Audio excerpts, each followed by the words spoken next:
লোকজন মেহেন্দি আর মেকআপকে প্রফেশন বলেই মনে করে না ভাই। তারা ভাবে যে যারা পরীক্ষায় কম নাম্বার পায় বা যারা ফেল করে তারাই মেকআপ আর্টিস্ট হয়। কিছু কিছু জন এমন ভাব করবে যেন এরা গু পরিষ্কার নর্দমা পরিষ্কার করে। প্রবলেমটা কি? প্রবলেমটা কি? পেছনে কি চুলকানি হয় নাকি? হ্যাঁ, আপনাদের ছেলে মেয়ে প্রচুর পড়াশোনা করে ঝুরিয়ে ঝুরিয়ে নাম্বার পেয়ে চাকরি বাকরি করছে। কই, আমরা তো কোনোদিনও জিজ্ঞাসা করতে যাই না যে চাকরিটা কারণ পা চেটে পেয়েছে নাকি টাকা খাইয়ে। তাহলে আপনারা এরকম করেন কেন? সবার আলাদা আলাদা প্রফেশন আছে, সবার সব প্রফেশন ভালো নাই লাগতে পারে।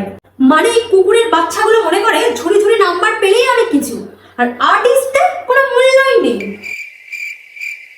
এই উল্লুক বেদিগুলো পৃথিবীতে থাকার যোগ্য নয়। এরাই নাকি আবার দেশকে এগিয়ে নিয়ে যাবে। আগে ভাবনা চিন্তাটা বদলা, দেশ এমনি এগোবে। 1400